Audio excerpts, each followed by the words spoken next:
Recently, it was officially reported that Bikini Bottom did indeed undergo nuclear testing. Some time ago, the hypothesis that SpongeBob and his company got a mind from the impact of a nuclear explosion began to circulate in the network. At first, it may seem strange, but it is worth noting that the town where the main characters live was named Bikini Bottom. During the period from 1946 to 1958, the United States conducted nuclear tests on an atoll called Bikini. This round island with a sea area in the middle is actually Bikini Bottom, which corresponds to the initial concepts of SpongeBob. Over 20 nuclear bombs were dropped on the atoll, resulting in one of the largest radiological contaminations ever, with the exposed residents of neighboring islands sadly passing away prematurely. After years of observation of the site, researchers have found, to their amazement, that the marine vegetation and fauna in the area are only positively affected. Despite small defects caused by mutations, corals are thriving here even more than usual, and local fish are in better health than in many other places. Biologists are currently conducting research to find out how radiation exposure affected the animal's DNA, and believe that these discoveries may even be useful for extending human life. If in reality, fish exposed to radiation have improved their physical characteristics, why wouldn't they be able to master the art of talking and building houses in an animated world? The animated series itself has repeatedly hinted to viewers, using minor details, that nuclear testing has taken place in its fictional world. According to episode number 11 in season 10, once every 100 years, a mysterious green object emerges from a local volcano that turns talking sea creatures into non-speaking fish, crabs, octopuses, and whales. Those amazing rainbow flower-shaped clouds in the sky are probably nuclear substances floating on the surface of the water, just as they do in real-life environmental disasters with oil films. An exceptionally strange element in the underwater world is the so-called heavy water, containing deuterium, which is often used in the field of nuclear energy. All of the unusualities and illogicalities we see in SpongeBob are explained by the theory of nuclear testing. Recently, a Nickelodeon employee shared in an interview that most of the studio's employees view this theory as a fascinating fanfic and unofficial plot, and all the hints were included in the animated series on purpose.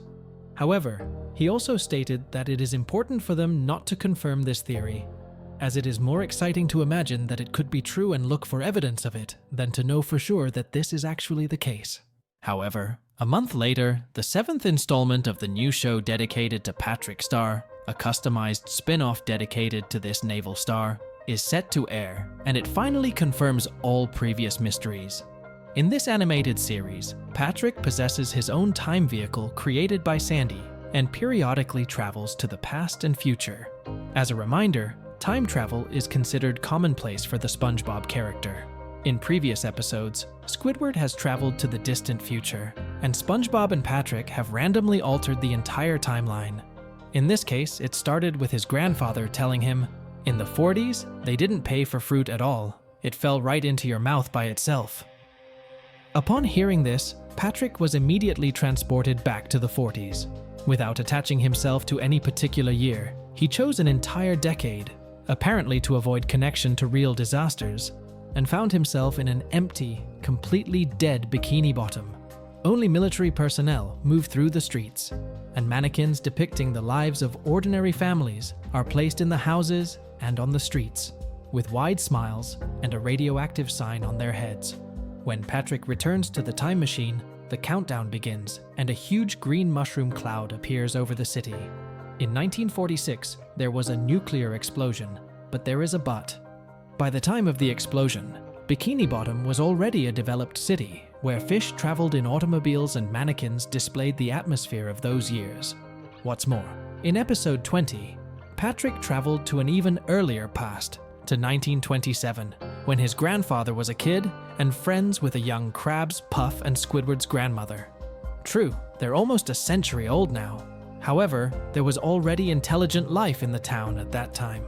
In other episodes, he also traveled to the Middle Ages, where the Bikini Bottom was inhabited by barbarians, and to prehistoric times, where he encountered primitive fish.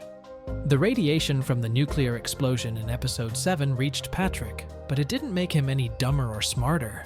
The radiation only made him larger. That's why one of the cars with the military was so tiny that it was able to pass under a road sign. In the end, the creators apparently confirmed that there was a nuclear explosion on Bikini Bottom in 1946. At the same time, they clearly disproved one of the most grandiose and convincing theories associated with the world of SpongeBob, which filled in all the logical gaps in the cartoon's plot.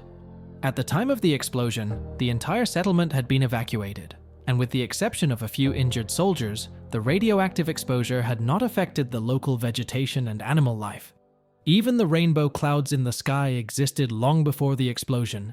Perhaps the occasional gruesome monsters that appear represent only unintelligent creatures that evolved under the influence of the blast. However, the nuclear test unfortunately has nothing to do with SpongeBob and Patrick being able to talk. Apparently, the writers just didn't want a real environmental disaster to be the origin of such beloved characters around the world. Like humans, underwater creatures have been evolving and building their civilization since the earliest times. The mysterious green object that can transform anthropomorphic fish into real ones should not be overlooked, emphasizing that the plot is far from simple.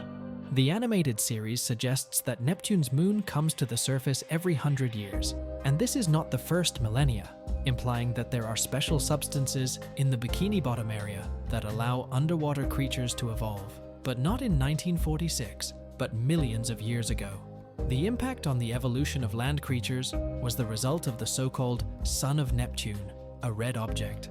However, let's be honest, I think Steven Hillenburg originally conceived of SpongeBob SquarePants as a unique little world created at the bottom of Atoll as a result of nuclear testing. He consciously chose this location and named the town Bikini Bottom. It was no accident that he depicted flowery clouds in the sky and brought the sea into the sea. After all, Hillenburg was a professional marine biologist. The early seasons of the animated series feature many real biological facts about underwater creatures. The story of Bikini Atoll was introduced in the new show. Nickelodeon management probably forbade to explicitly talk about it in the animated series, and the current writers are trying to fit it into the new canon. Unfortunately, however, such changes only increase the controversy in the series.